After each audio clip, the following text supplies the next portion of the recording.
Prologue, The Echo of Ashes. Metropolis X breathes in twilight now, its neon veins choked by the dust of dead gods. The gates of rebirth are gone, but their absence is a wound. The sky, frozen in perpetual dusk, weeps cinders onto streets where hope curdles into myth. Evangeline the Unbound walks these ruins, her hair a wildfire, veins flickering with stolen embers of Etherion. She hears the phoenix's ghost in the wind, a dirge, a warning. Far below, in the ashen wastes, a figure cloaked in shadow carves sigils into the earth. His face is Elir's, but his eyes burn with Azrael's void. Behind him, a phoenix of black flame unfurls wings that blot out the stars. The ground trembles. The cycle stirs.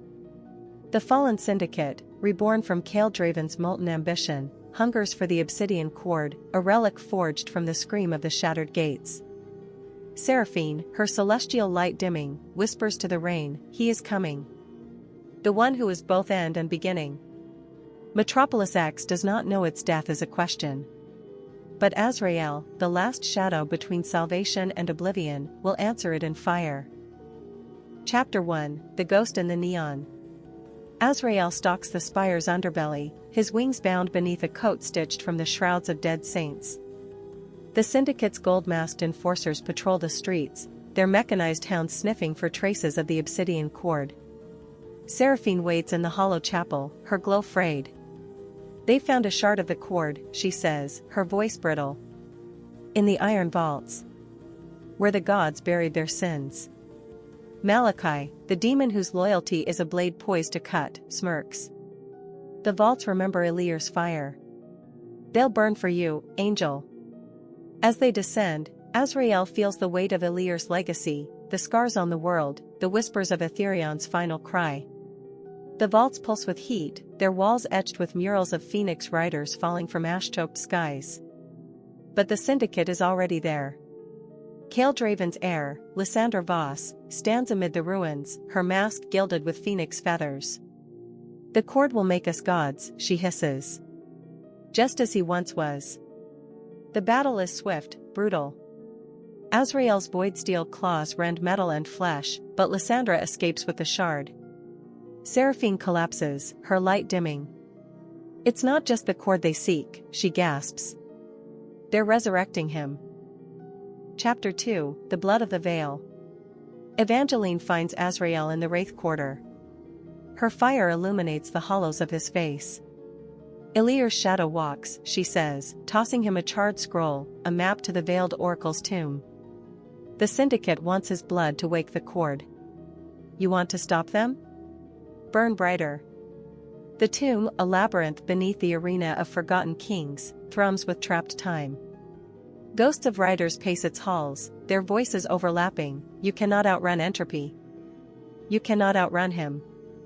Malachi betrays them at the altar. His claws pierce Seraphine's shoulder, pinning her to the oracle's sarcophagus. "The syndicate promised me order," he snarls. "Your war is chaos." But Azrael sees the truth, the demon's crimson eyes reflect the black phoenix's wings. "You serve Eliora," Azrael growls. Malachi laughs. "He is the storm. The unmaker. The truth." Azrael severs Malachi's hand. The demon flees, but not before Seraphine rips the shard from his grip. The oracle's final prophecy echoes, the rider returns. The fire evolves. Chapter 3, The Inferno's Gambit. The syndicate's ritual begins in the crater of Mos. Lysandra Voss kneels before a monolith of fused relics, Elir's charred cloak, Etherion's skeletal talon, the obsidian cord shard. Kale-Draven's melted face grins from the shadows. "With his blood, we'll remake the gates." Evangeline arrives, her dagger blazing. "You're digging your grave in the wrong ashes," she snarls. Azrael fights through waves of half-mechanical zealots, his void steel drinking their screams. But as Lysandra slices her palm, letting blood drip onto the cord, the ground splits. The black phoenix rises. Its cry unravels the air. The figure from the waste steps forth, Eliora, his body a patchwork of Elir's scars and Azrael's void-touched flesh. "You broke the cycle," he rasps. "Now I will become it." Chapter 4, The Dance of Shadow and Pyre. Iliora's fire is a paradox, it heals as it devours. Azrael's wings, finally unfurled, crumble at the edges, eaten by the void. Seraphine, fading, channels her last light into a blade of starlight. "Strike his heart," she cries. Evangeline leaps, her dagger aimed at Iliora's chest. But the phoenix swallows her flame, and she falls, her hair extinguished. Azrael confronts Iliora, their blades clashing, void against entropy. "You are nothing," Iliora sneers. "A relic of a dead age." "And you," Azrael growls, "are a lie." He drives his claw into Iliora's chest, not to kill, but to remember. Visions flood him, Ilir's sacrifice, Etherion's chains, the moment the gates fractured. Iliora is not a resurrection, he is the rage of the cycle itself, denied its purpose. Chapter 5, The Siege of Midnight Cathedral.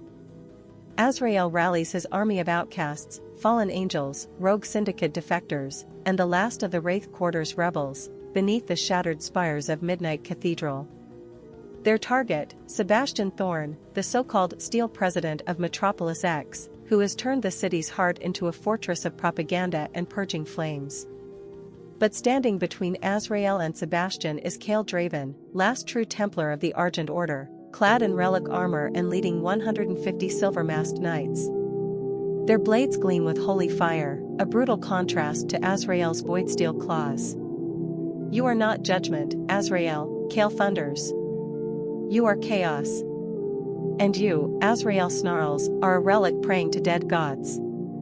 Their duel shakes the cathedral's foundations. Cale fights with the precision of a martyr, his sword work a hymn of annihilation. But Azrael fights for Seraphine, her name a litany in his mind, her light the only thing anchoring him to mercy. When he finally buries his claw in Cale's chest, the Templar gasps not in pain, but revelation, "She will burn, like the rest of us." The cathedral collapses. Sebastian escapes. And Azrael, for the first time, weeps ash. Chapter 6, The Templar's Last Oath. With Cale dead, his Templars fracture. Some kneel to Azrael, their masks cracking with doubt. Others, led by the fanatical High Luminous Revel, swear to drown the city in cleansing fire before letting it fall to a half-breed angel. Seraphine pleads with Azrael to spare them. They're afraid. Like we were. Fear doesn't justify slaughter, he growls, but his claws tremble. When Revel ignites the black fuel depots, Azrael makes his choice. He saves the Templars instead of chasing Sebastian, carrying them from the inferno one by one. Their silver masks reflect his scarred face, and in their stunned silence, he sees the first flicker of doubt in their holy war. Seraphine kisses his blistered hands after. "This is why I love you," she whispers. "Even your wrath has a conscience." Chapter 7, The President's Gambit. Sebastian Thorne is no fool. He knows Azrael comes for him. So he unveils his masterpiece, the Godspike, a weapon forged from the obsidian quartz shards, capable of severing divine bonds. "Let's see how your angel loves you," he taunts, "when you're just a man." Azrael storms the spire, but the Godspike's pulse erodes his wings. He crashes to his knees, mortal for the first time in centuries. Sebastian raises the blade. And Seraphine takes the blow. The Godspike shatters against her, but the backlash sunders her celestial core. Light bleeds from her like liquid stars. Azrael cradles her, his voice raw, "You were supposed to leave me." She smiles. "I did. You just keep catching me." Chapter 8, The Ascent of the Fallen. With Seraphine dying, Azrael does the unthinkable. He carries her into the storm above Metropolis X, where the last of heaven's light lingers. The Argent Templars, now leaderless, form a barrier below, not to stop him, but to shield him from Sebastian's forces. Cale's final words echo, "She will burn." Azrael roars into the thunder, offering his own divinity to the void in exchange for her life. The sky answers. Lightning stitches her wounds with threads of shadow and starlight. When she opens her eyes, they are no longer gold, but the blue of a newborn sky. "What did you do?" she breathes. He kisses her forehead. "What you taught me to." Chapter 9, The Hollow Throne. Sebastian, desperate, unleashes the hollow choir, twisted clones of Eleora, their voices weaponized to unravel reality. The city buckles. Towers melt into screaming faces. Azrael and Seraphine fight back to back, her newfound mortal resilience and his fading divinity a perfect balance. When she parries a killing blow meant for him, Azrael realizes she is his equal now. Not a light to his dark. A partner. They reach Sebastian's throne. The man who ruled with fear is just a shaking coward clutching a broken crown. "Mercy," he begs. Seraphine looks to Azrael. "Your choice." He shatters the throne instead. "Run. And pray we don't regret this." Chapter 10, The Covenant of Dust. In the ruins of the spire, the survivors gather. The Argent Templars, their faith rewritten, swear a new oath, to guard the city not from sin, but from silence.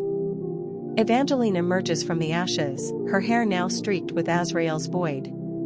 "The fire's not done with us," she warns. Azrael and Seraphine stand at the edge of the crater where the godspike fell. She threads her fingers through his. What now? He has no wings. No war. Just her. "We live," he says. Epilogue, The Garden of Whispers. Years later, in the overgrown ruins of the hollow chapel, a child finds two figures kneeling in the sunlight. A man with scars like embers, and a woman with storm-blue eyes. Between them, a single phoenix feather sprouts from the cracks in the stone. "Who are they?" the child asks. The wind answers. "The ones who chose us over the war." And in the silence, Azrael, once the angel of judgment, now just a man who loves and is loved, presses his forehead to Seraphine's, and lets the world breathe. Fade to dawn.